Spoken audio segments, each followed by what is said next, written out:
If you think I'm here to play around with y'all, goddamn it, I'm not.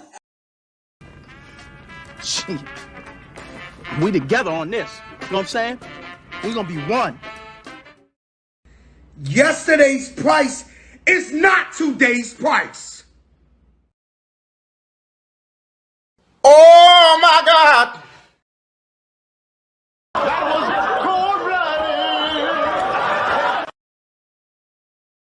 God damn, that was racist. Oh, damn. What? This is how I feel inside. Got me fucked up.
Man, the big game is finally here, and BetOnline is your number one source for playoff odds, stats, trends, and lines. What's up, y'all? It's your man, NOIZ Spence. And I hope you're ready. I hope you got your team picked out, because it's going to be a great one this weekend. The Super Bowl is going to be fantastic. And with everything from point spreads to hundreds of player performances and props, with dozens of odds, props, and info on hundreds of sports, events, politics, and entertainment, you can access the world's best wagering information anytime from desktop or your mobile device, simply by heading to BetOnline today to stay updated on all the action. Because it's BetOnline, and it's where the game starts, and it starts here this weekend.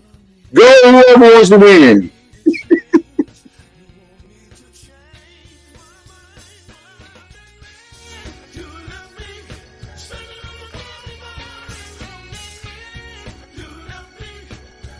Popcorn world.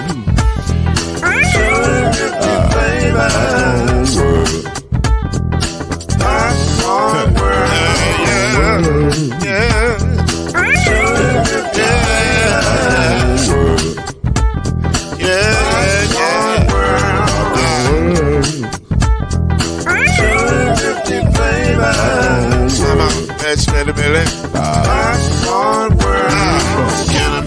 Now, yes, I can. So you can get this groove in a bag of a can. You can make it round the world when it holds in your hand. Popcorn world. 250 flavors gonna make you smile. 250 flavors gonna make you smile. 250 flavors gonna make you smile. I said popcorn make you smile. Ah. Popcorn world. Popcorn world. Popcorn world. It's a popcorn world. It's a popcorn world.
Welcome to Talkin' NOIZ, the daily podcast that brings you up to speed and keeps you informed about real issues affecting real people. With your host, Mr. Talkin' NOIZ himself, NOIZ Spence. His beautiful wife, Mrs. NOIZ, Kenyatta Spence. The ever-informed Brother NOIZ, Alan Brown. And yours cordially, Uncle NOIZ, Shake Anderson. Come on in and join us as we reveal and opine today's most pressing issues. Real truth while having real fun. Talkin' NOIZ is in your house right now. So sit back and enjoy Talking Noise. We're talking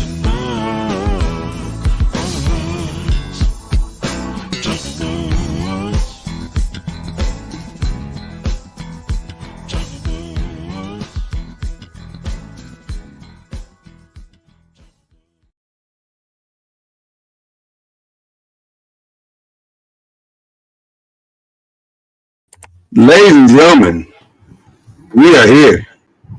We are back. Me and Mama Noise up in the building. It's so good to see everybody. My camera's blurry, a little blurry. Okay, there it is. All right. What's going on, people? Hey. It's y'all, man. It's like forever. True. Seems like forever.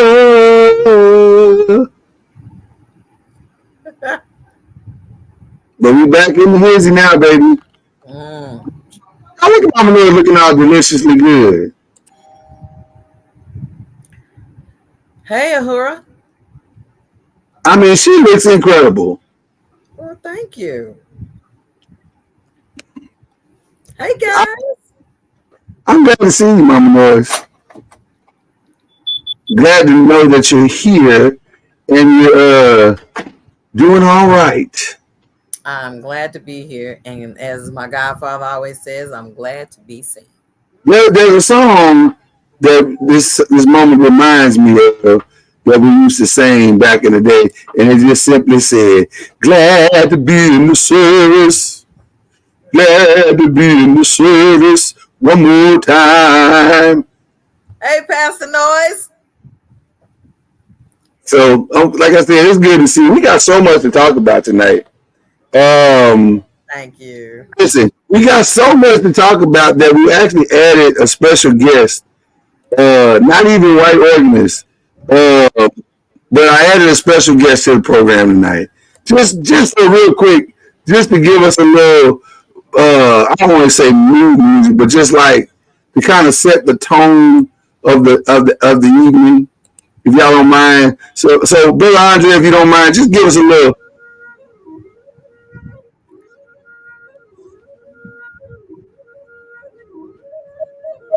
Oh, no. Yeah. Not Andre 3000. He on tour right now, Mama Noise. He doing his thing. Is he doing the doo-loop, doo-loop, doo-loop-doo? No, don't do that. Don't be like that. Don't be like that. He's trying to give us this gift. He got a gift. Expand and the culture? with that gift. Oh, okay. So he just coming back with the gift and letting the people, you know, and it's beautiful. It's a beautiful thing. That's all I'm saying. Okay. I'm happy that Andre has found another side of himself, and he's giving that side to the people. It's beautiful. I must say I have not seen that side, and I'm okay. See, that's hate right there. God don't love that. God can't bless you, what you're doing right now. The all petty I'm saying is that you're achieving that right now. You know, I didn't expect. Let me tell you something. Petty is in the atmosphere right now, and I'm gonna tell you why I say that. Because this kind of energy that you're giving is the same energy that lady gave in Texas. Nope. Did y'all hear about that one? Okay. Nice segue. Thank you. I've been doing this a little while. But we want to give y'all oh gosh, I'm trying to get used to the new format, y'all. So y'all bear with us. We want to start the show with the new segment called The Breaking News. Da-da-da-da. Okay. No, the breaking news. Why is my camera all of a sudden blurry? Come on, camera, work with me now. All blurry and stuff. Work with me, camera. I may have to back up off the screen a little bit. Well, you know there is a blurry function, so did you hit it by accident? I hit it. I don't think I hit it. It just went blurry on me. Okay. We got some new things that y'all can see. And so we're trying to work through all the newness. But it'll straighten itself out. But anyway, y'all heard about what happened down at the Keith thing, right? So first of all, let me educate those who have been living under a rock on who Keith Lee is. Keith Lee is a YouTuber, and not just YouTuber. He's a social media guy that blew up last year. And I agree with you. I do need Jesus. That is not. There it is. There's just straight. Our production does. For sure, production needed Jesus. But okay, so Keith Lee is a social media guy that blew up last year simply by tasting food and going online and talking about his opinion on what the food was good, if it was good or not. And somehow,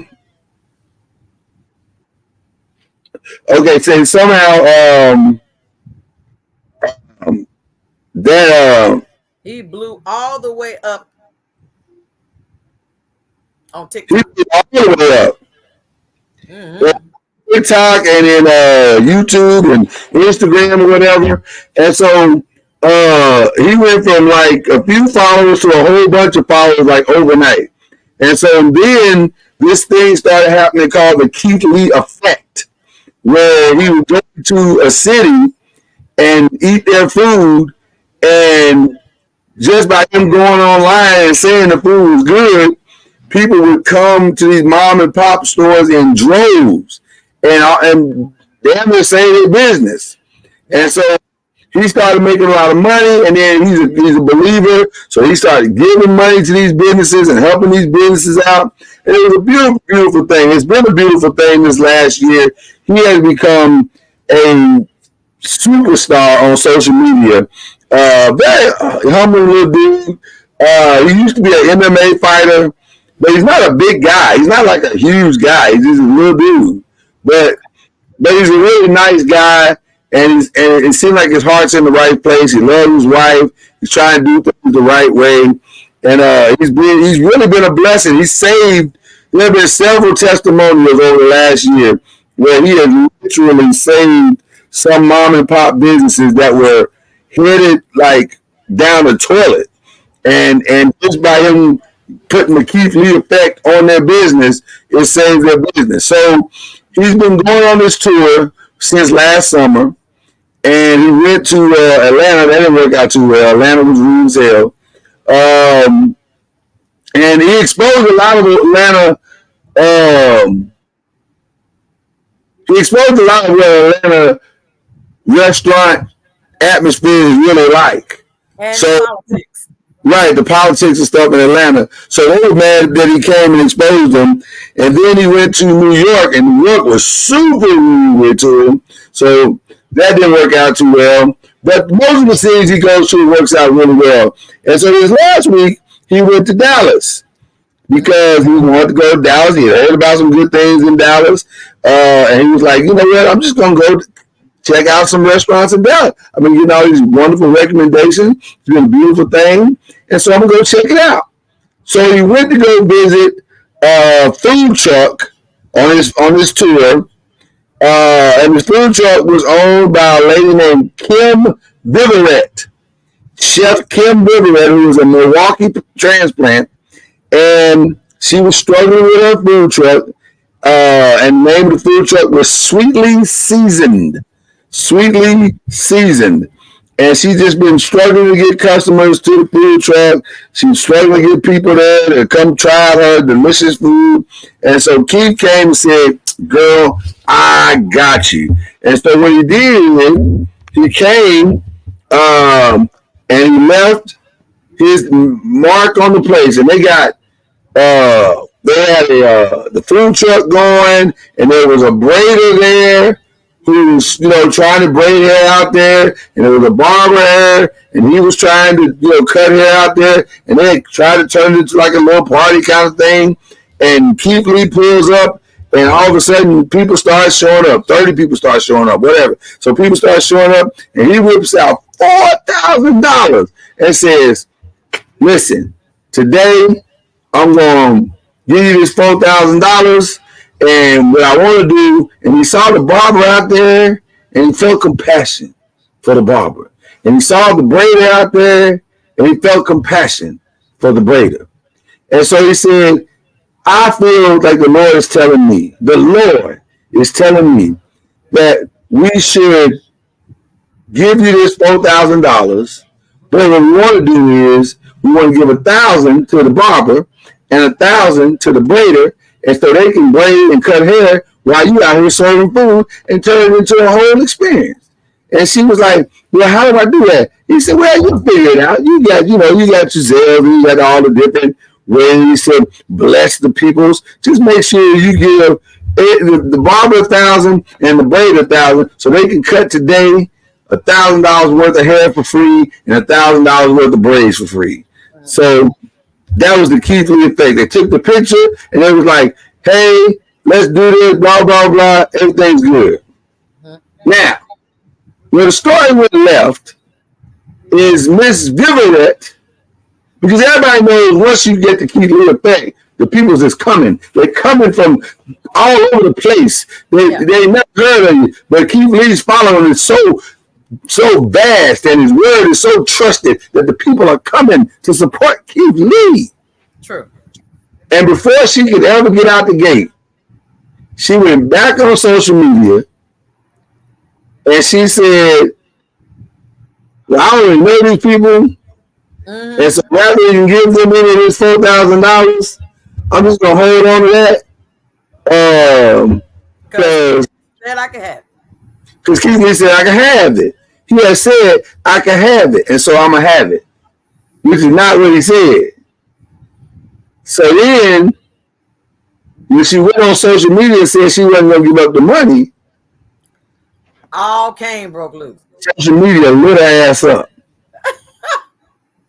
And they were like, oh, really? Oh, you're not going to give up the money? Oh, that's what we're doing? We're not blessing people now? So Keith Lee come bless you. You can't bless nobody else? Oh, my gosh, listen. It got so bad, ladies and gentlemen, that she tried to give out a response.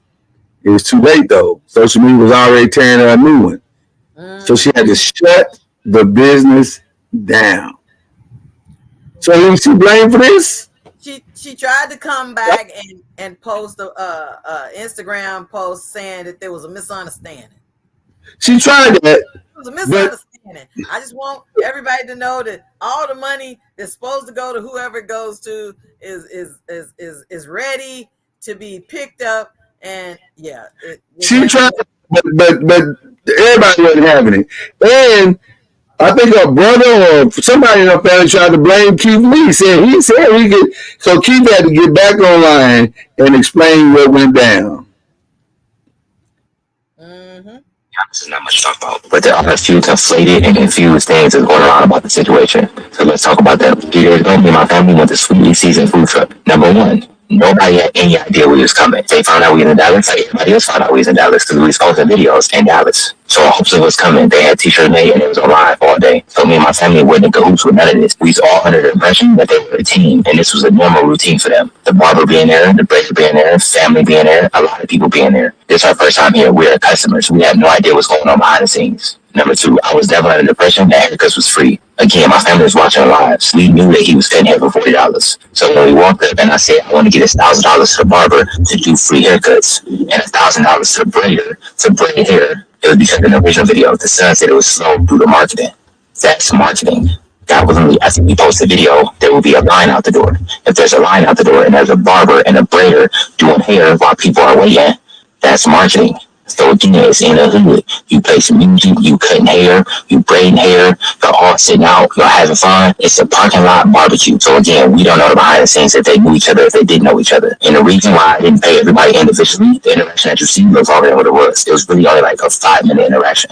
But then at 5 minutes, 30 to 40 people pulled up. They was pulling up in droves. That parking lot was getting deep fast. And for me and my family's safety in general, I don't ever carry cash around. And 9 times out of 10, if we tip, we always do it through the POS system. And even if we wanted to do it a different way, because it was 4 or 5 people at the same time on live. So for safety reasons, they wouldn't be able to say their phone numbers or their personal information out loud. And as far as them taking my phone and putting their number in on themselves, I wouldn't hand my personal phone to nobody. So the POS system was an option that made the most sense. I started through this journey that sometimes it's deeper than the food, it's deeper than the marketing, it's deeper than the customer service. And this is one of those cases, in my opinion. Sweet Season got a lot to figure out, and I thank God in advance that they do figure it out. Last thing I'm going to touch on is the son is misconstruing something that I said, and I don't appreciate it. After I said out loud in detail what we deemed the money to be used towards, I also said y'all can divvy it out how y'all feel necessary. Meaning, after the money hits, because it's a POS system, they don't hit the same day. Y'all can send it out through Apple Pay, through Zelle, through Cash App, through check, through cash. However y'all feel necessary to spread it amongst the team. I thought and I still think that that's a very clear statement. But it's being misconstrued, in my opinion, intentionally misconstrued, that I said, and the mom and the son can say who get the money and who don't get the money.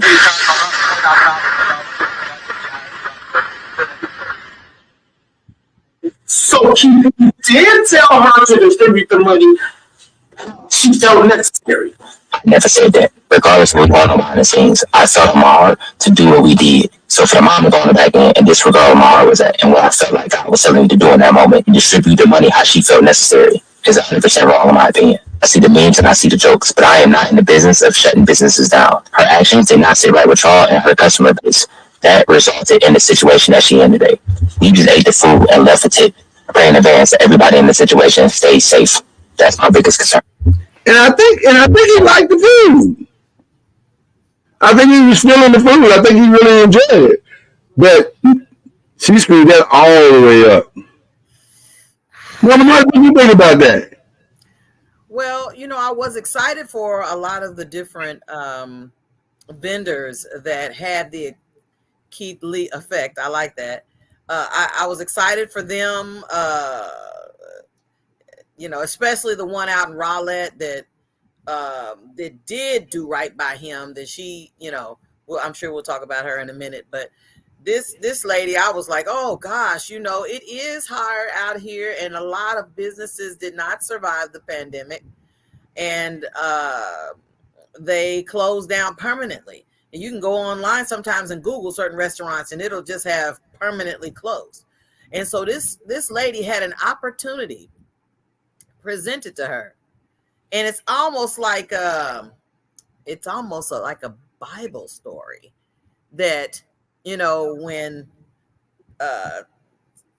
folks promised to give something and then they didn't do it, and then they suffered the repercussions because they made a promise and didn't do it. He told her, you can keep 2,000. Just make sure you give this person 1,000 and that person 1,000. It was simple instructions. But you know what's crazy though to me about the whole thing? She was gonna make more than that just by doing the right thing. Facts. You were gonna make more than that just by Keith Lee putting your business out there and letting everybody know who you were and you are. Mm-hmm. All you had to do was give up $2,000. That's it. And you probably would have made 20 or two or over that course of this next year, 200,000. Like the Keith Lee effect is real. Most of the businesses that he has affected over this last year have gotten far better, and they've recovered. And oh no.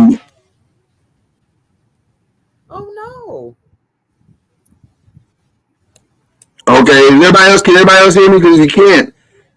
Do I sound okay to you, Mama Nora?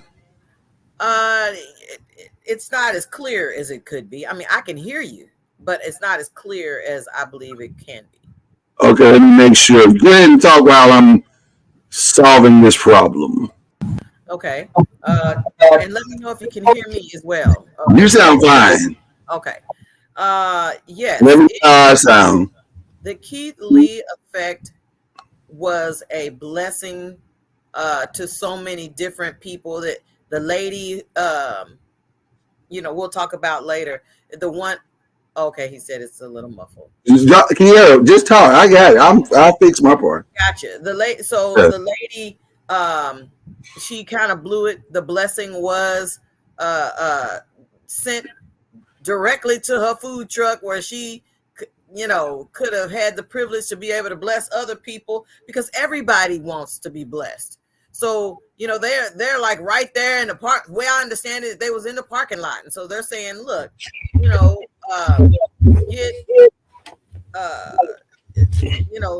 a blessing to the braider, be a blessing to the barber. They was going to make it a hallelujah good time. And then it took, one person's greed that just messed it up for.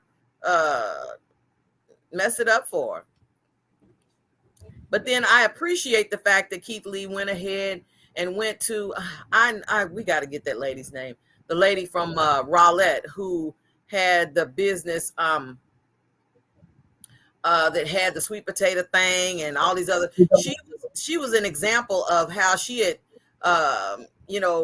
created a T-shirt and created all kinds of advertising and marketing, trying to get Keith Lee to stop by her restaurant. She said that she had to throw away so much food and stuff because nobody was coming. She couldn't get people to come by to her restaurant. Not as many people for all the food that she was. And he came to her restaurant and spent money and gave money, and people were coming to her restaurant in droves. And now everybody knows how, if they feel like they want some good fried chicken or some good cake or sweet potato pie, listen, this lady was tremendously blessed. So it almost shows you the difference between that lady was so humble. She was just like, I just wanted you to come by here. Well, now listen, that lady also wasn't forced with a choice of splitting the money up either. Does that sound better? Huh? That sound better? No. I think so. Okay. I know what you're saying. So I hope that the lady would have done the same. Would have done. She presented herself very well to Keith, and therefore was blessed as well. But what's interesting is the choice to me that the first lady, the Vivette lady, had to make, because she had to decide: do I want to be a blessing as much as I'm being blessed? And that's difficult for some people. That's difficult when you've been down for so long and you've been struggling for so long, and you can't, your situation is whatever it is. I think sometimes you get distracted, and I think what happened, because I don't want to crucify the lady as much as I've seen her be crucified. I think she got distracted by the short. So, in the church, we call what she has a poverty mentality. And a poverty mentality wants to hold on to every dime, every penny that you get, because you don't know if you'll ever get it again. And I understand that, because that mentality comes with a sense of desperation. And you say, I'll bust it the next time. Right. And that's what I think a lot of people, as much as she got tore up to the point where she literally had to close the doors, I don't think she did anything that wasn't what a lot of people would have done. She's not the only one that would have done that. A lot of people would have looked Keith Lee right in his face and told him yes. And then when he walked out the door, they'd have been like, nah, I'm good on that. Like Anthony Boo said, I'll bless somebody next time. So it's an integrity thing. Money, a lot of times money will expose where you are as a human being. And I think that's all it was, is that she just needed, she just needs help. Like she's, her business, I don't know her whole situation. And so it's hard to say that I'm a crucifier because she made this choice. It was the wrong choice for sure. Let's be clear. It was absolutely the wrong choice. But it does take a level of faith to step out and do the right thing in these moments when you've been going through for so long. So I do understand the mentality of why she did it. It was just the wrong thing to do. It was just really the wrong thing to do. And it cost her, because really, it ain't just that it cost her business. Like, she could have saved her business, but and her reputation. Like, I don't even know how you open up again behind a situation like that in Dallas. She may have to go back somewhere else and do this. I was getting ready to say she's going to pick up somewhere else, because she could have been a blessing to herself and to the braider and to the barber and to the candlestick maker and the baker and everybody all around the situation. But instead, it was more like, But do you understand what I'm saying? Like, And I'm saying, do you understand how a person, when you've been down for so long, how hard it is to maybe make that decision, Mama NOIZ? Now, I'm not saying she was right. I'm just saying it's challenging sometimes to make the right decision when you've been down for so long. That's all I'm saying. Listen, I'm not getting ready to say, oh, yeah, she should, the immediate thing to do. It's always good to, to say that you would make that choice off the cuff after you done had a chance to, when you're on the outside looking in. That's what I mean. Yeah. So we got a couple of other breaking news. We're calling this news segment when we give you the latest news and stuff that's going on. Breaking news now, and then we'll get into the topic of the day. The other breaking news is everybody's still buzzing about all of the things that went down at the Grammys. So, first of all, let me clear up a couple of things so people can understand what happened. Because I know a lot of people are confused about this Killer Mike story. And so let me kind of bring a little clarity to that Killer Mike story. So what happened was Killer Mike, before the show started, was trying to get into the building, he and his team, because people think the Grammy starts at 7 o'clock or 8 o'clock or 5 o'clock or whatever it is. Okay. When it hits your TV. No, the Grammys are pretty much an all-day type thing. And so they start giving out all of the awards like hours before they hit the red carpet.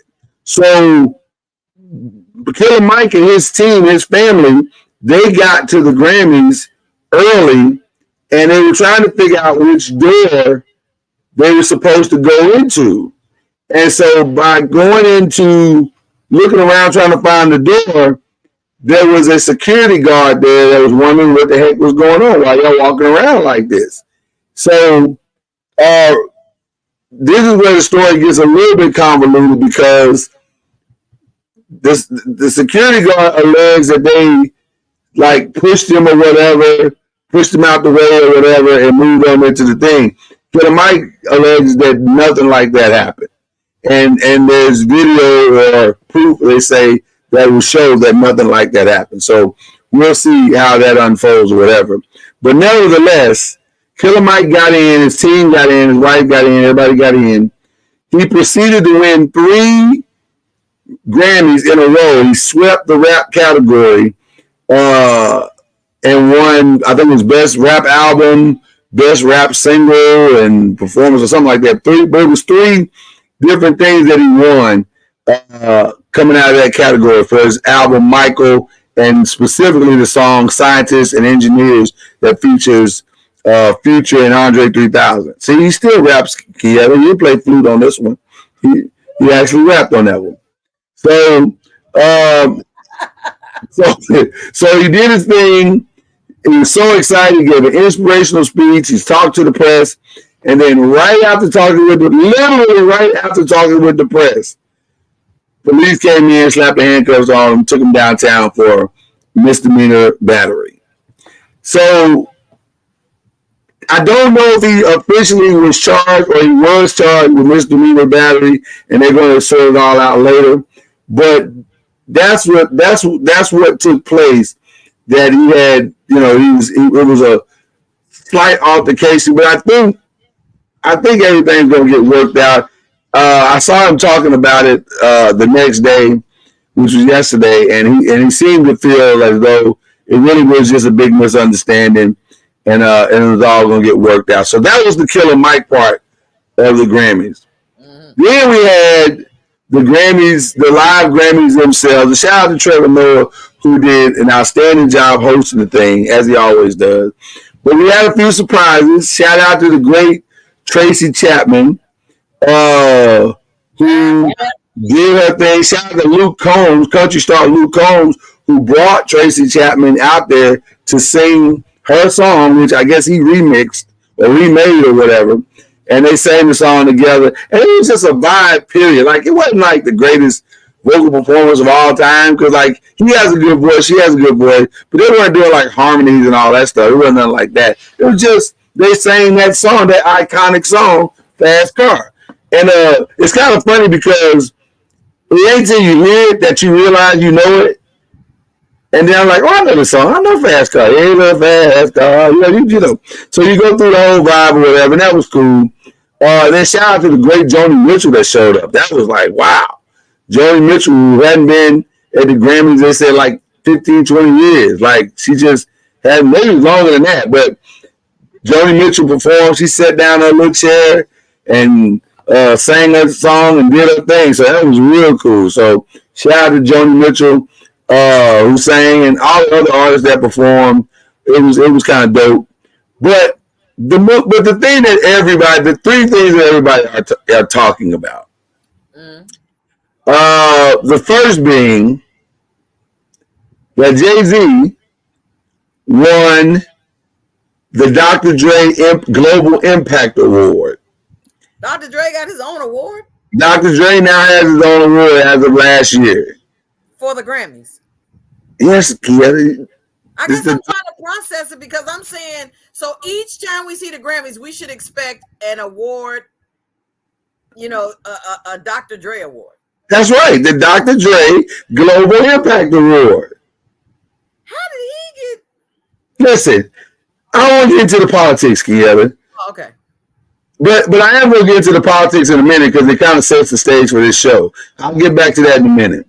Okay. But anyway, this year's recipient of the Dr. Dre Global Impact Award was none other than Sean Carter, also known as Jay-Z. So Jay-Z went on stage with his beautiful daughter, Blue. By the way, grown up to be a very beautiful young lady. And so all the people that were shading over the baby, y'all can kick rocks. Because she's a beautiful, beautiful child. So now, she went on stage. They went on stage together. And Jay-Z decided, I got time today. And so he decided to unmask some of the behind-the-scenes practices of the Grammys. One in particular of the subjectivity and objectivity of the voting process, and more specifically in the category of Album of the Year. And he said, in the 69-year history, or 66-year history of the Grammys, there ain't been that many black people that's won Album of the Year. In fact, there's a certain lady that I know that has won the most Grammys of all time, and she's never won Album of the Year. To in that moment, the entire world went, what? Because we all knew he was talking about his lovely wife, Beyonce. And I need everybody to conceptualize this, what I'm saying. Beyonce has won 34 Grammys, more than any other human on the face of the earth. But none of the Grammys she's won say Album of the Year. Now, juxtapose that to Taylor Swift, who just won her 4th Album of the Year. Now, the controversy begins. Because everybody was thinking for sure the person who got nominated the most, which was SZA, who, by the way, I heard the SZA album, love it. I think it's a great album. They thought surely SZA's going to win Album of the Year. It like should be a no-brainer. But no. Taylor Swift won Album of the Year to break the record for most albums of the year won by an individual. I think you're muted, Mama NOIZ. You are muted. Oh, yeah, you go. That's okay. Sorry. So now we need to apologize to Kanye West. I saw that. West said that years ago. I saw that trending. I'll be honest with you, Mama Noise. I saw that trending, and I was thinking to myself, well, maybe it ain't as crazy as I thought.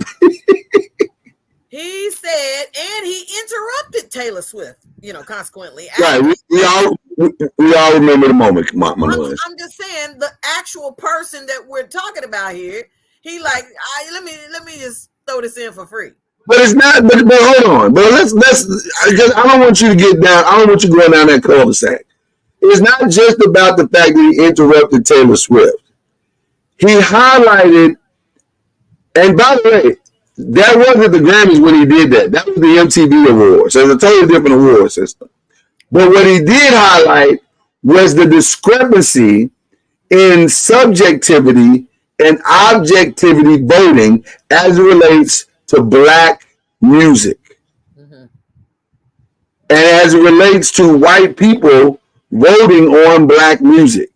Mm-hmm. And that's the challenge of the whole conversation. Because are black people getting an honest, truly honest, and fair voting as it relates to album of the year? Because album of the year is what. So of all the categories in the Grammys, and there are a ton of categories for the Grammys, right? Mm-hmm. Where the Grammys gets a little convoluted is that everybody doesn't vote in every category. So now let me take everybody behind the scenes a little bit, because everybody doesn't vote in every category. So you really typically end up voting in the category that you're kind of affiliated with. So, for example, if you are a pop artist or you come into the membership of the Academy under the pop world, right, then you're probably going to vote in the pop area. Same thing for gospel, same thing for R&B, same thing for. So they're trying to get people who would know to vote in those areas, which is good. That part is good, because you don't want people who don't know to vote in areas that they're completely and totally disconnected to. And by the way, there are, and I'm trying to get to the end here, there are, wait for it, 94 categories. So you can't, so everybody is listening to 94 different categories. They're just not. Well, and that's the reason why they don't televise the entire thing. And that's the only reason why they don't televise the whole thing. But now let's get back to this point that we're trying to make, Mama Noise. And that is, so that works for the individual categories: rock, rap, pop, jazz, gospel, all of that. It works perfectly for that. Mm-hmm. But the problem is that the general voting, that's voted on by everybody. It's voted on by artists. It's voted on by engineers. It's voted on by producers. It's voted on by writers. And those who have chosen to pay the money to be a part of the Academy, and they're in good standing with the Academy, and they have a vote. Okay. And the categories are Record of the Year, Album of the Year, Song of the Year, and Best New Artist. Those are the general, or Songwriter of the Year, non-classical. Those are the top categories of all of the things. And the reason why this is a significant conversation that we're having, Mama Noise, is because in those categories, those are the categories that typically set the standard by which the industry views you individually. Oh. Here's what I mean by that. It sounds boring. It sounds what? It sounds boring to have to go through 93. No. But forget the 93. You're missing the point. I haven't got to the good point yet. I'm about to get to the good point now. The Record of the Year is voted on by everybody. Mm-hmm. So that's why you get John Baptiste and Boy Genius and Miley Cyrus and Billie Eilish and Victoria Monet, who's an R&B singer, and Olivia Rodrigo, who's a pop singer, and Taylor Swift and SZA all in the same category. Because it's a general category. But when you win that category, it allows you as an artist to kind of, and a songwriter and a producer to kind of flex a little bit in the industry. It increases your pay. It increases your prestige. I won Song of the Year. And so there's no greater honor than to win Album of the Year. And so World Music Radio, John Baptiste, the record Boy Genius, In the Summer Vacation, Miley Cyrus. Did you know that there's a tunnel under Ocean Boulevard by Lana Del Rey? The Age of Pleasure, Janelle Monáe, Guts by Olivia Rodrigo, SOS by SZA, and Taylor Swift's Midnights. Now, here's the problem with what I just read. If I only listen to one genre of music, I'm only going to, or if I only appreciate one genre of music, then how can I truly vote and get a SZA or a Janelle Monáe into the winning category when I'm really partial to the type of music that Taylor Swift makes? And so what Jay-Z was saying is that there's something wrong with a voting system where a woman can be acknowledged for her greatness as it relates to the music and being nominated 34 times, because even he's been nominated like 24 or 27 times. So there's something wrong with that when you get nominated all those times. Like Nicki Minaj has been nominated 12 times and has never won at all. Like at all. She's never won. Up to and including this year when she lost for that Barbie World song, which I'm gonna be honest with you, I didn't really like the Barbie World song, so that didn't really surprise me that much. But my point is, that's how the industry works as it relates to the Grammys. And that's what Jay-Z was pointing out. There's a massive discrepancy. But I want to point something else out, which kind of brings us to what we're going to talk about today's show. And noisemakers, I would love for you to bring in your opinion on this as well, because I'm very curious to know what you guys are going to think.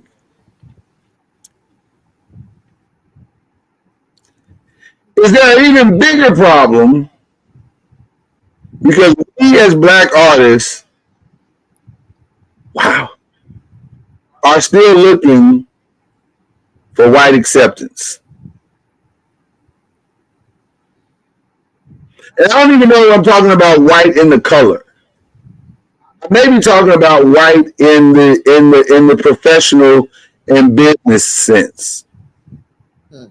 Because we know how the industry is controlled. We understand that we have not placed ourselves in position, or let me say it this way, the greater wealth opportunities lie in our abilities to be able to take our product and expand it past the minority base into the majority base. So if our music crosses over, then that's how you become Beyonce. That's how you become Rihanna. That's how you become a big, a super mega celebrity star, whatever. Because you don't only have you not only have a minority base, but you also have a majority base. So losing Album of the Year is a big deal because it keeps you from truly crossing over into that realm. Although I don't know if it's hurt Beyonce that much, but maybe it has. I don't know. But is our biggest problem the desire to have white acceptance in the sense of we need that stamp for the validation. And maybe I do need white people. Like maybe we need we're good, we're black good, but are we like good for everybody? I never forget, I was watching The Real Husbands of Hollywood, and Chris Rock made a joke to Kevin Hart when Kevin Hart was coming up in the comedy. And he said, Kevin, you're black famous. He was famous. And I'm curious to know what you think about this, and noise makers, what you guys think about this. What or why is it important? Because I heard another podcast today. Shout out to Here's the Thing, who, by the way, nominated for an NAACP award, so go vote for them. I heard them talking about this. They're talking about, well, it's an honor to win a Grammy or it's an honor to win an Oscar. Okay. Based on what? Like how? Like what's the honor? I'm not saying it's not, because I've never won one, so I don't know. Maybe it is an honor. I don't know. But I'm trying to understand: is it honor we're looking for or validation? Because I need people to understand. The first time The Color Purple came out, The Color Purple won no Oscars. It was nominated for a bunch of them, but it won no Oscars the first time it came out. And the whole family, Steve Spielberg, everyone, they felt the way about that. So much so that they waited 20, 30 years to redo The Color Purple and re-release The Color Purple, only to have it come out again and to only get one Oscar nomination. Shout out to the great Danielle Brooks. So my point is,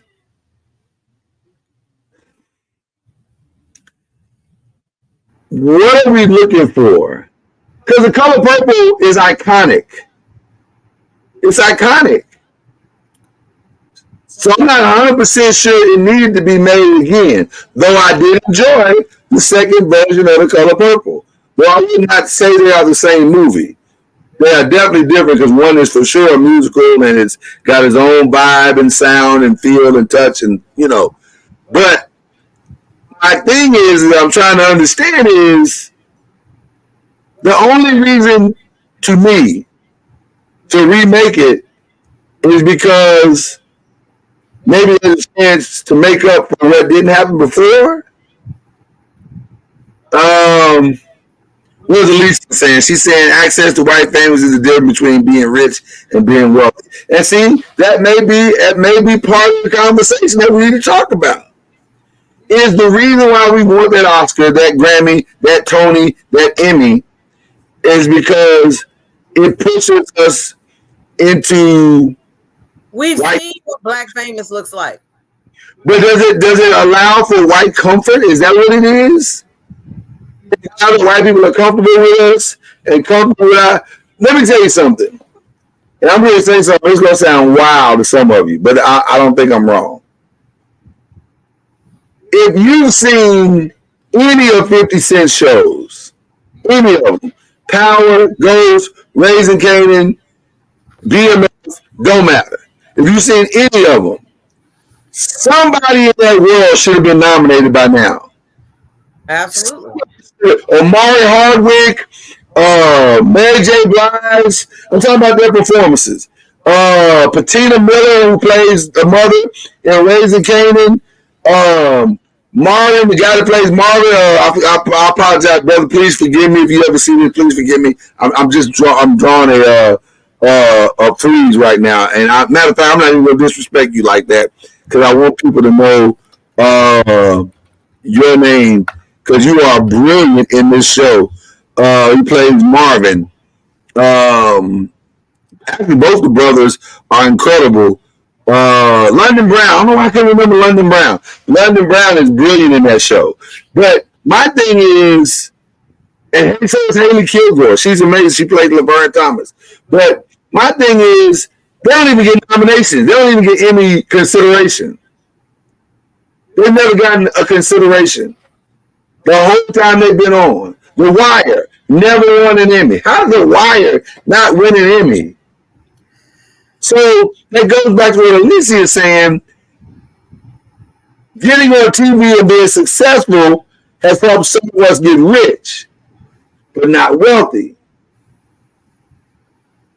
Because we have not got the right stamp of approval for our show. Now, young lady that just won an Emmy, Ayo, and I'm not even going to attempt to pronounce her last name, but she stars in The Bear. Fantastic actress, young black actress, 24 years old, but it's a white ensemble, the predominantly white ensemble cast. But she's a little Nigerian girl, black girl, proud of her black skin, but she's on the predominantly white show. She's probably got the stamp now. She would tell Ejiofor. There's a lot of predominantly white stuff. He's got the stamp now. Sterling Brown, This Is Us, won Emmys. He's got the stamp now. You see what I'm going? It's like the difference between, like Alicia said, the opportunity to become rich, the opportunity to become wealthy, the opportunity to become known versus the opportunity to become famous. Is that why we need white acceptance? Let me ask you a question, Mama NOIZ. I'm done with my rant now. Who is a bigger artist in your mind, Beyonce or Taylor Swift?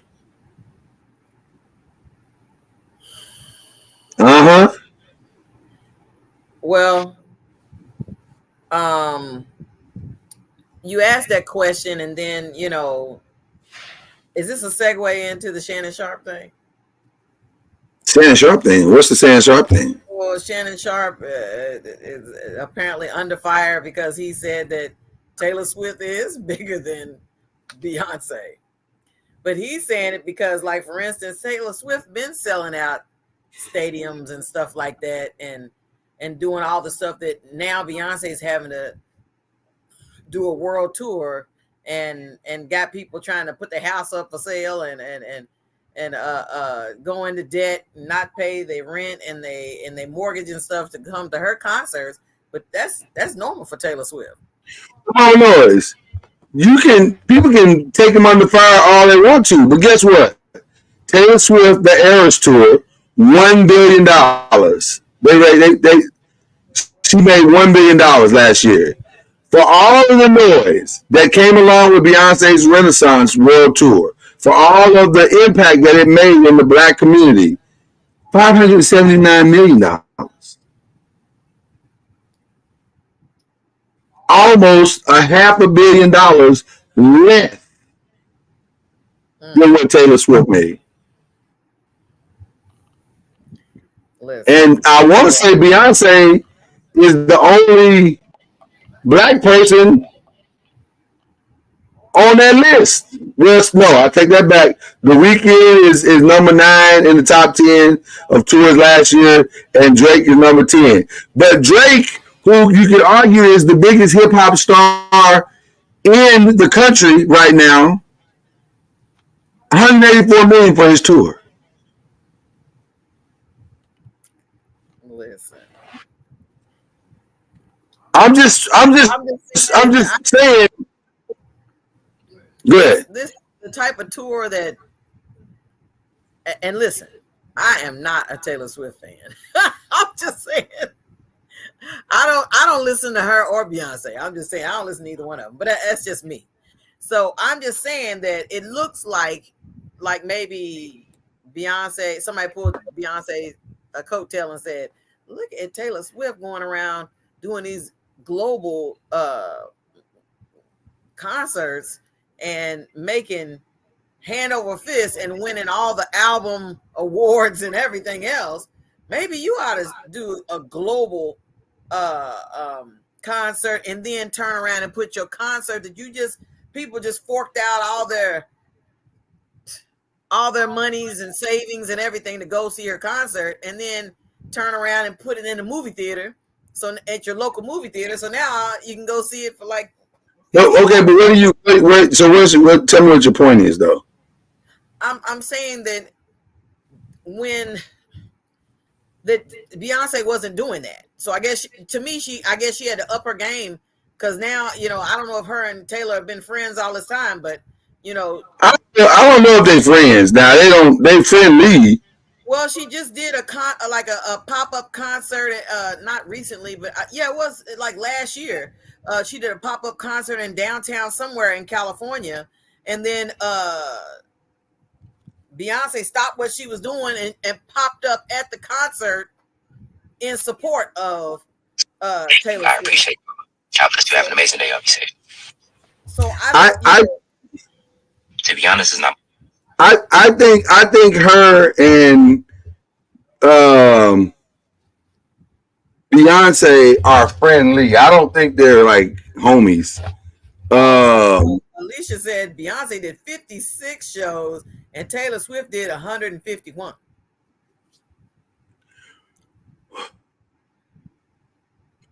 But is that because Beyonce couldn't do 151, or she didn't want to do 151? I don't know. See, that's the question that I have. I because we look at Beyonce as iconic and amazing and all that stuff. And I'm trying to get this mic, y'all, right, y'all. I apologize if I'm coming in hot tonight. But we look at Beyonce and we talk about the things that she's accomplished, but she's accomplished what she has been stamped, it appears, to accomplish. Like, why isn't Beyonce getting the 151 dates like Taylor? Maybe she doesn't want it. Like Andy Bruce said, Beyonce got a man at home. Alicia said she got 3 kids and a husband. So maybe she don't want to go out like that. She took as many dates as she wanted to take. So she ain't trying to drive the number to $1 billion because she's a married woman. So that makes sense. Maybe like you guys are right. Maybe Beyonce's married to a billionaire. She don't have to try to get billionaire money. Right. She ain't, listen. Her and Taylor are not in the same situation by far. Let's be clear. But here's the other part that I want to go back to. Mm-hmm. The Grammys haven't hurt Beyonce.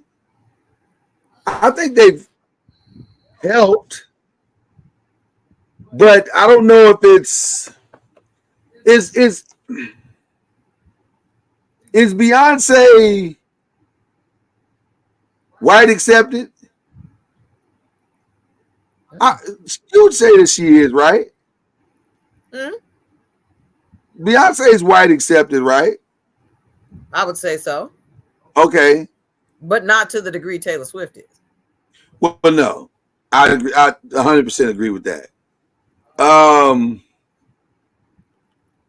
Well, okay, what about let's leave Beyonce for a minute, because Beyonce is probably a bad measuring stick to this conversation. Okay. What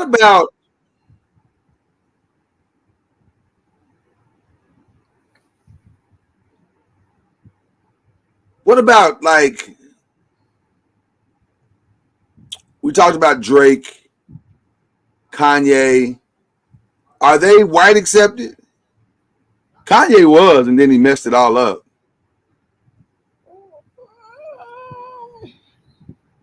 Is Drake white accepted?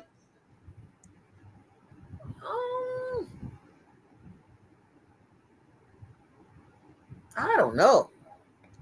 How about this? Let's leave music altogether. Y'all need to put this in the chat, because I am perplexed over here. Yeah, let's leave music altogether. Quinta Brunson just won Best Actress in a Comedy at the Emmys earlier this year in January. Is she white accepted? Is Abbott Elementary now white accepted? And that's why it's having so much success?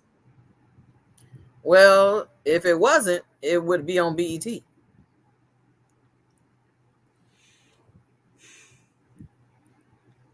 I'm just saying. I want to ask this question, and this is gonna be wildly uncomfortable. That's what we do here. Is it what we're talking about that's keeping us from being accepted? Our content?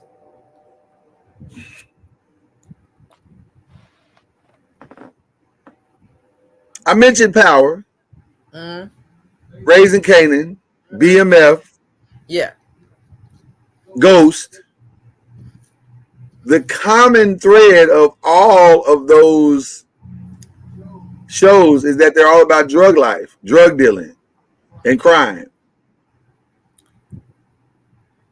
White people got shows like about that. They sure do, called Breaking Bad. But their crime show is already stamped the moment it comes on. I mean, is it separated where, you know, they can say, well, you know, I don't make that comparison as if that's something in my subdivision or my homeowners association, so no big deal for me to watch Breaking Bad. Walter White sold drugs and became the biggest meth dealer right out the suburbs. I'm just saying. Okay. Well, Alicia says, ask Issa. Well, interesting. They've been canceling a lot of black shows here lately. Her show that she just put out, Rap-ish, got canceled. Now, I'll say this. I am a fan of Rap-ish. I watched both seasons. The second season, to me, was not as strong as the first one. But I don't think it deserved to be canceled. I thought it was a good show. So why are black stories not being allowed to be told, and why are they not being picked up and, dare I say, white accepted? What makes Abbott Elementary white accepted? Because it's relatable to everybody?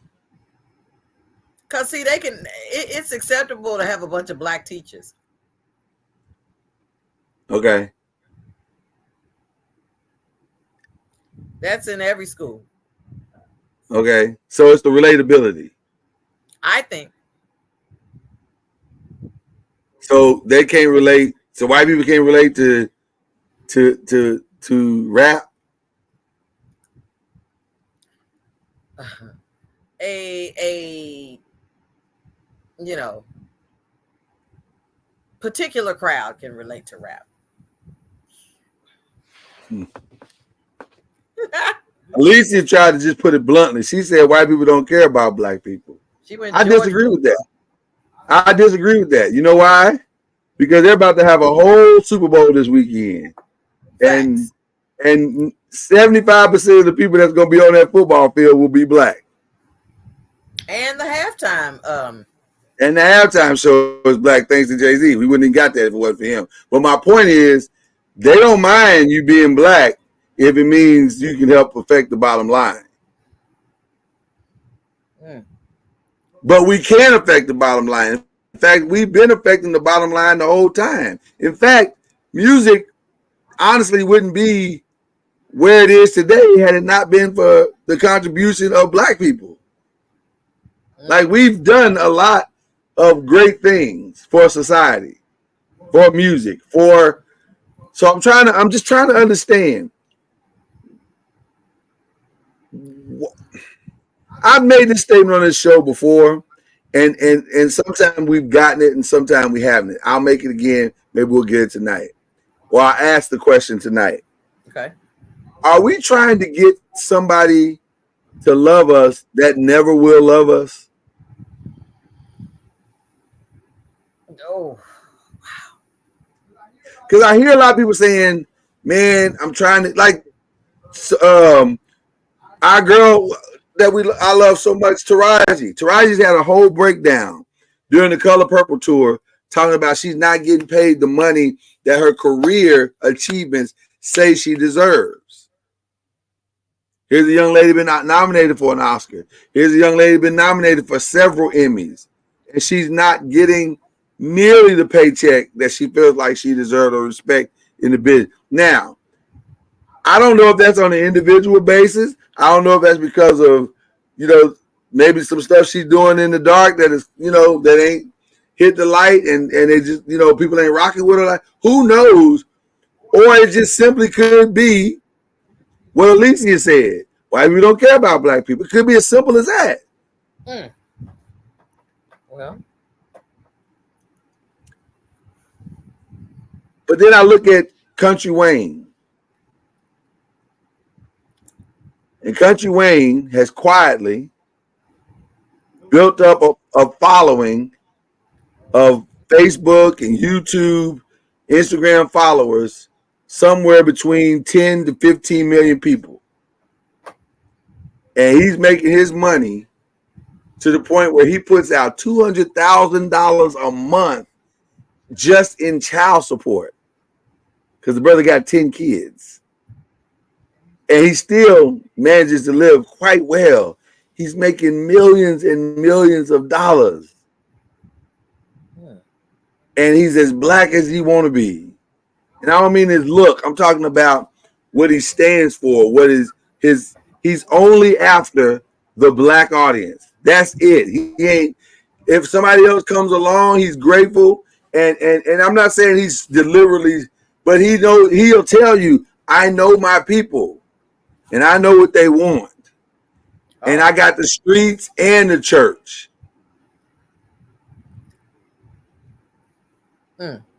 It don't seem to me that he want white acceptance. He ain't tripping. Yeah. I understand. Listen, I do understand. Let me be clear about something to the noise makers. We can reveal some things. Me and Mama Noise have entered a phase with Noise Media where we're expanding this company, and hopefully this is the year where you'll finally start to see the breakout. We've actually already signed a couple of deals. And so this is the year we believe you're going to see the breakout of some things for Noise Media. But let me tell you something. This Hollywood thing is a monster, y'all. It is not for the faint at heart. It is not for the faint at heart. And you, first of all, got to bring your big boy pants to the party, because you'll have some great ideas and you'll have some great talent, and you'll still hear no, or you'll still hear we don't understand, or we'll still hear we don't get it in some of these meetings. And it's like, you don't get what we saying, but y'all letting this nonsense on there. But you know what, Mr. Noise, I keep thinking, I mean, this is not to give him any praise or anything, but if somebody like, for instance, Nick Cannon, okay, even though he's got a gaggle of kids, and I don't, co-sign that, with a whole lot of random women, I'm saying that he's a businessman. He's got businesses, galore. And then you got, Tyler Perry over there out of Atlanta. And then you got, what's his name? Byron Allen. It's like Black people are doing it. They're getting it done. They're breaking through. But like you said earlier, when you said Chris Rock was like, you Black famous. What's wrong with being Black famous? See that? Okay. Oh boy, Mama Noise. See, you just hit it. Nothing. It's not enough.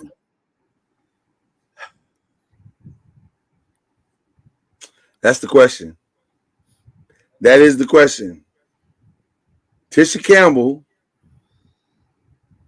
is Gina to us. And she was on Me and My Wife and Kids, and she's done other stuff, the house parties, that and that, but damn it, that is Gina. That's Martin and Gina. and we love them. But I don't know if that's enough for them. Well, I mean, I think they want to be, listen, they gave us their lives, you know, every day after day after day, or how frequently whenever their shows were on or whatever. They committed their lives to Black people and with their gift of their acting. And then it's like, man, we be like, you know, we don't see none of those people. You know, they might get as far as the griot. No shade. But see, the problem I'm having with what you're saying, and not problem, but the challenge I'm having is that Martin was a #1 show on Fox back then. He drove ratings for Fox that were comparable to what the Cosby Show was doing. Mm-hmm. He made a lot of money for that network. Right. To just be quote unquote Black famous. Now I don't know if Martin himself is just Black famous, because Martin has done some things in his career that has probably pushed him a little bit into some measure of white famous. I'm not saying he's completely white famous, but white people have heard of him. You know, because he run with Will Smith doing the Bad Boy stuff. So white people know who he is. Right. And I agree with you, Alicia, and that's kind of where I was headed. Black famous does have a financial ceiling, even though Black people have been used over and over again to drive the financial blessings for some of these networks. For example, a lot of people, I just found this out, and shout out to Roland Martin, educating us all. I didn't realize that Tubi was owned by Rupert Murdoch. Now, why is that significant? Because Rupert Murdoch is running the exact same play right now with Tubi that he ran with Fox. Some of you saying, what do you mean? On Fox, Rupert Murdoch built that network to $1 billion plus network on the backs of shows like The Rock, Martin, In Living Color, stuff like that. All these different Black shows that was on Fox back in the day, and Married with Children, stuff like that. But it was built on primarily the Black experience.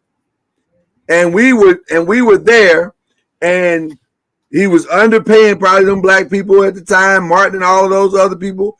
And yet, by the time he built it up to the point where he could go buy and bid for the NFL, now you don't hardly see no Black shows on Fox.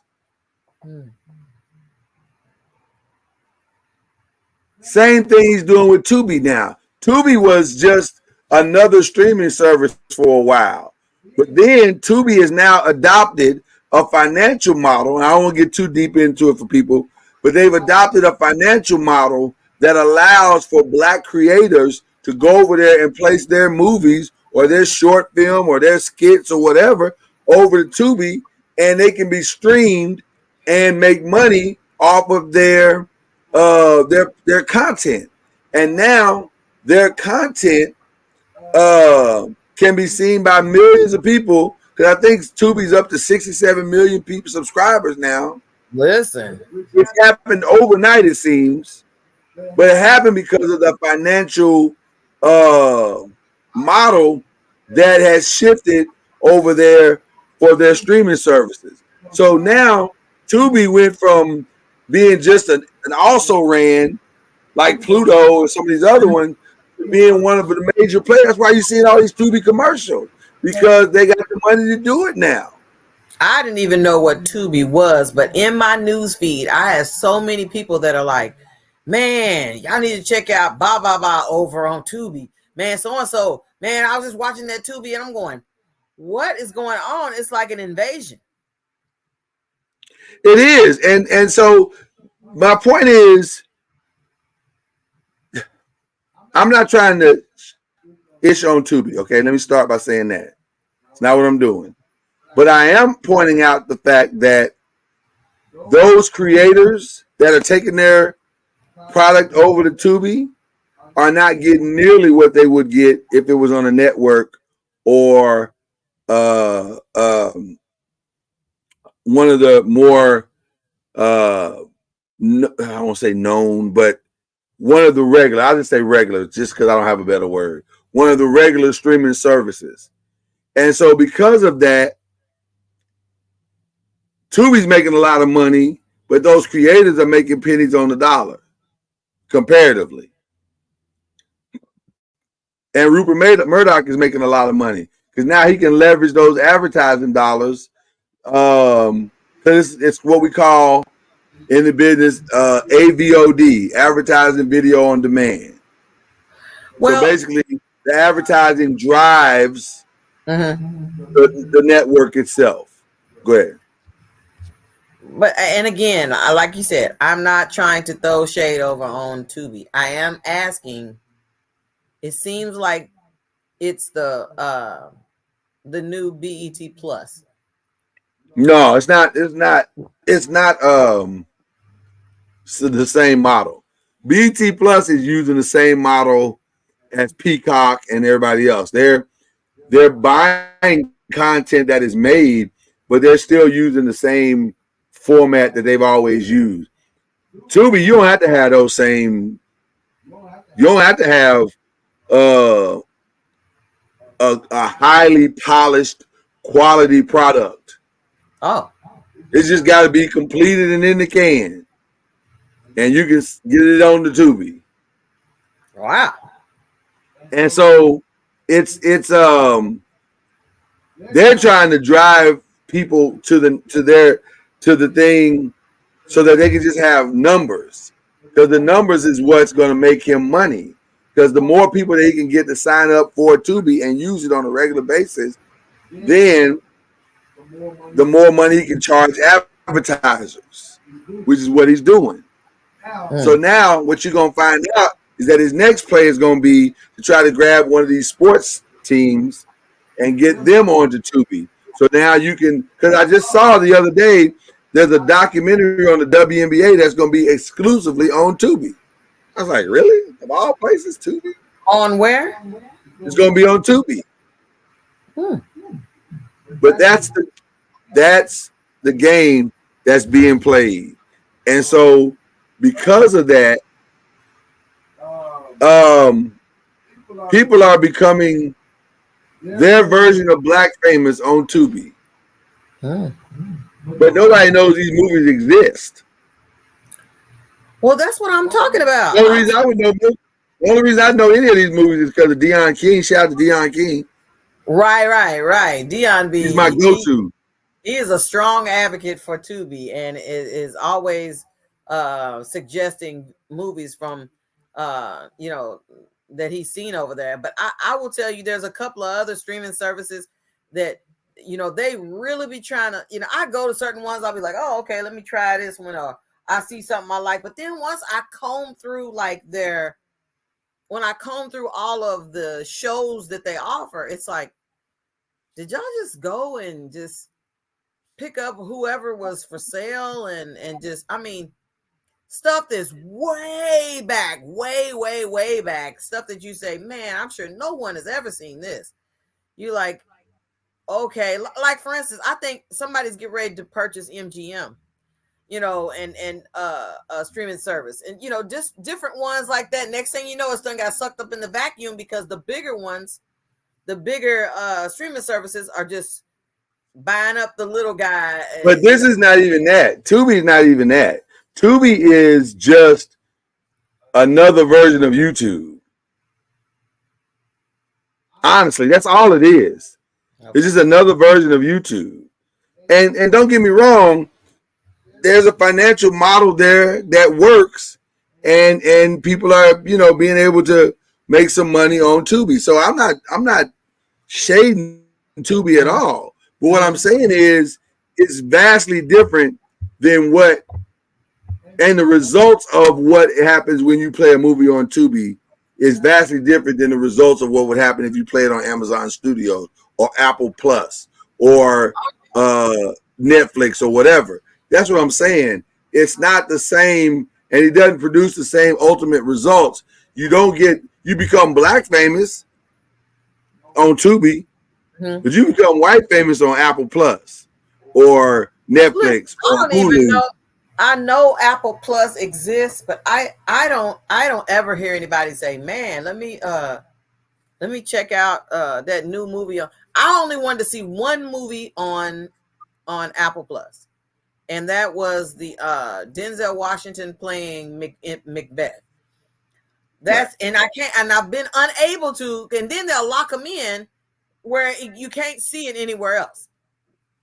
Like I'm saying, man, with all the other streaming services I have, perhaps I can see that movie over on another one that I already have. Nope, it's got an exclusive contract just with Apple Plus. I want to ask a question from Twitter.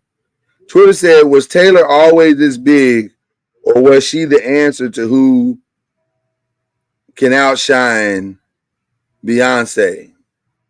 That's a good question. That is a good question. And did she just come out of nowhere?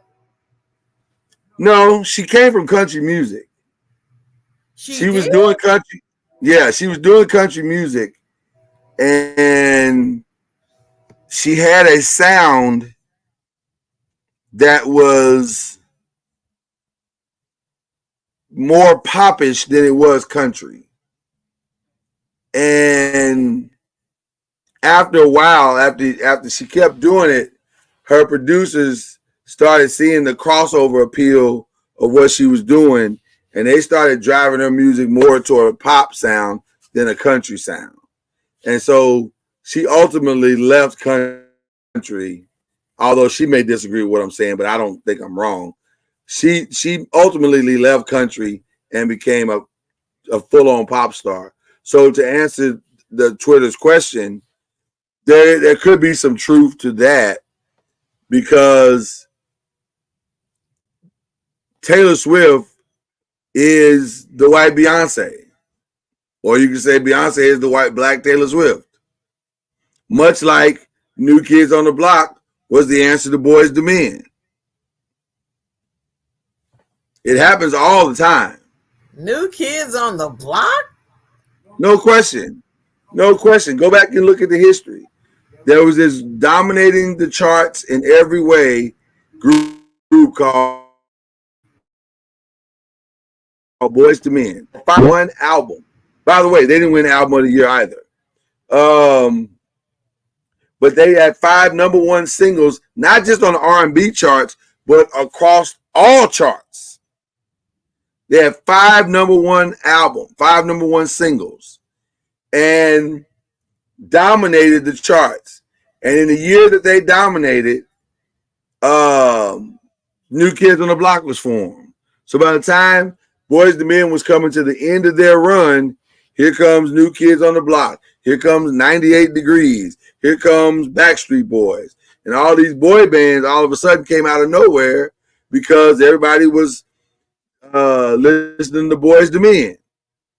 And Boys to Men was white famous until the boy bands came and shut all that ish down. Oh, look, Pastor NOIZ says. And he's right. He's 100% right. It's the same thing. The Jackson 5, they were white famous. Well, let's get the Oddsmen, and that'll be the anti. So I don't really know.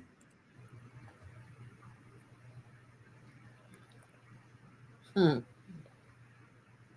know the challenge that we're having right now, Mama Noise. I'm gonna let the noisemakers in behind the curtain, and then we're gonna wrap this up here in just a second. Okay.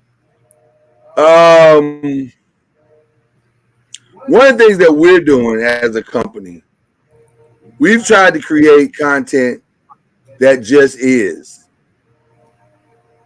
We are black by birth, and we're proud to be that.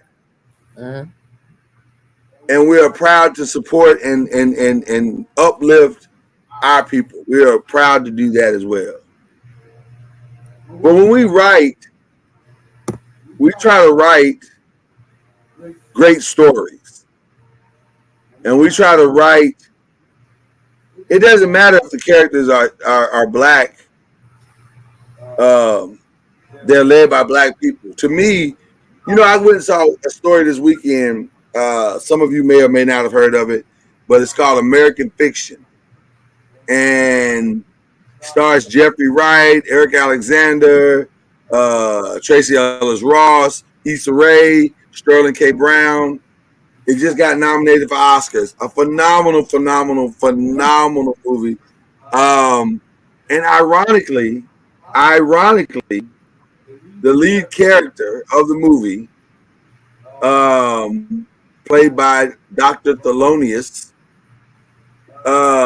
is a writer who was writing all these books that are highly intelligent and highly very well written, very well versed, and he couldn't sell them like he wanted to because they were quote unquote missing something.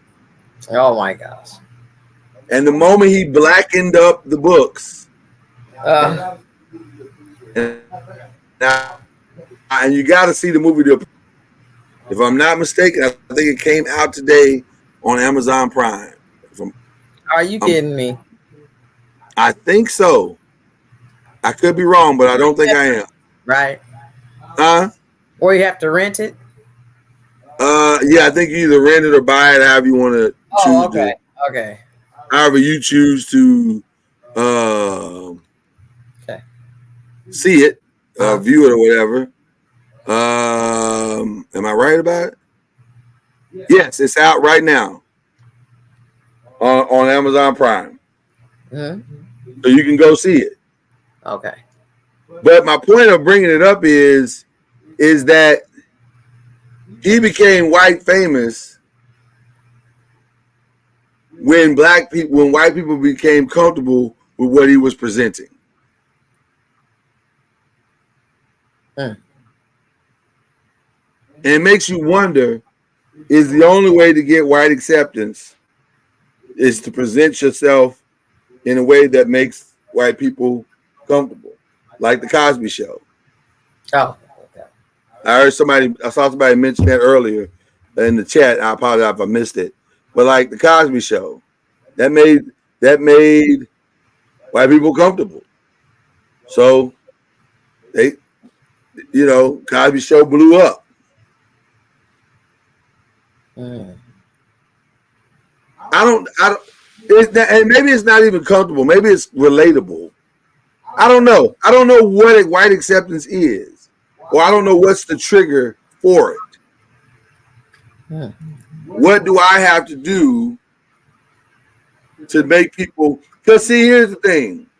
I've seen Breaking Bad, and I've seen Power, and both of them are violent. Both of those drug dealers were highly violent. There was a lot of death and a lot of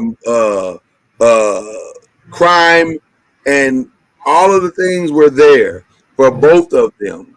So my thing is that I'm trying to understand is if they're both the same, then why are we celebrating one and demonizing the other? And why can't they make the same amount of money?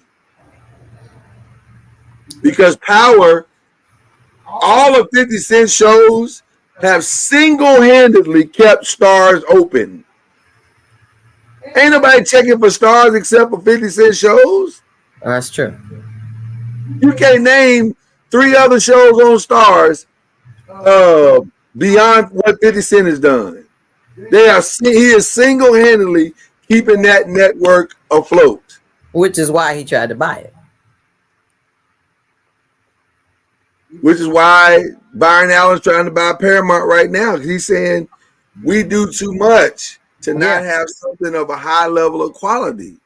So I don't know. It's a fascinating conversation, and we will have to revisit it. But we have come to the end of the road. Mama NOIZ, let me give some housekeeping church announcements real quick. And I bet y'all thought I forgot about them, but I haven't forgot about them. Do me a favor. White guitars. Give me a little bit of White Organs ain't here today. I'm a little frustrated with him. We'll talk about that another time. White guitars. Give me a little something, please. Thank you, brother. Appreciate you. So just to give you some housekeeping stuff that's going on for the rest of the week. Tomorrow we got the 5, and of course we're talking Super Bowl. Of course we're talking NBA trade deadline, which is in 2 days. Well, not even 2 days. December 8th now. So less than 2 days. And then on Believe in the ACC, man, we're going to talk about who's in the hot seat right now and what's going to happen with the future of the ACC. There's so many crazy things going on.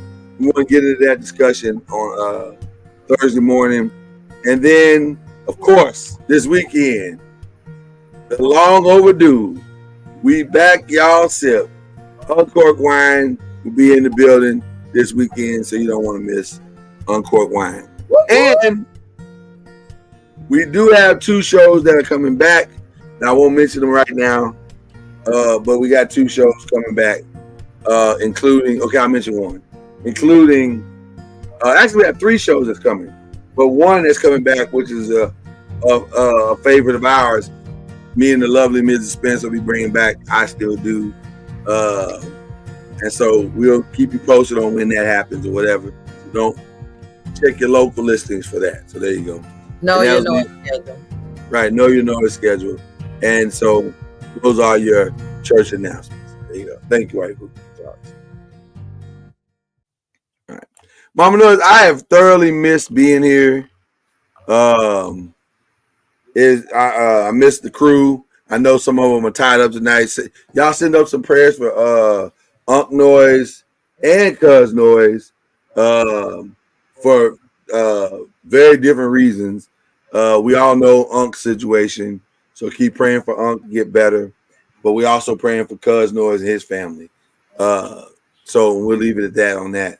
But I missed the peoples, although we all talk all the time. But I missed Al B and Ron and everybody. And so it's going to be good to see them probably this weekend. But we are glad to be here and hanging out and doing what we do. So, Mama Knows, you got any parting words for everybody? Oh, wow. Nope. That's it? You didn't miss the noisemakers? I did miss the noisemakers. I've been, corresponding back and forth with them online and in my news feed, and some of them in my messenger and things like that. Hey, Soror. There's a blast from the past. Hey, beautiful Stephanie. It's good to see you, girl. That's my Soror. And so yeah, my Soror too. Okay. They're there. That I correspond back and forth with the noisemaker, so it is good to be able to see the noisemakers. It's good for us to be on IG now. I'm excited about us being on IG as well as Twitter and stretching a little further out with our platforms. Yep.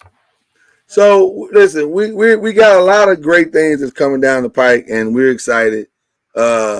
We appreciate you guys' patience and letting us get healed. January was wild for us, and some of it we may talk about on I Still Do, and let y'all know whenever we debut that. We're about a week away from I Still Do coming back, but it's coming back. Like I said, along with a couple of other shows that we're working on. But yeah, it's going to be great. We're looking forward to a phenomenal 2024. We got some great surprises coming down the pike. Hopefully, the noisemaker base grows exponentially and quickly. I think that it's about to, but y'all are the day ones. So our day ones, like Pastor Cord and Ahira and like Stephanie and Chad, and just Alicia and all you guys, and Anthony Bruce, and I don't want to call too many names because I'll miss people. Dion. Let me just call the people that showed up today. White Noise in the building. I see you, bro. And now we're not on vacation, but we are chilling though. Y'all, you like the background though, right? You feeling it? I hope you feeling it. I hope you feeling it. So we just trying to do our thing, man, and take the shows to another level. And so we got hopefully some announcements and big changes coming down the pike quickly. And hopefully y'all keep going along for the ride. So with that being said, we love you guys so much and appreciate y'all so much. And shout out to Grandma NOIZ, who's zeroing in on 100. She's about to be 100 in March. 100.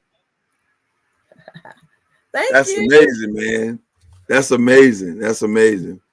All right. Well, we gotta get out of here. We love y'all, man. We will see y'all tomorrow for the 5, and then the 5 on tomorrow, Thursday for Believe, and then Saturday for Uncorked Wine. All right. All right. Be good. Be good to each other. Peace.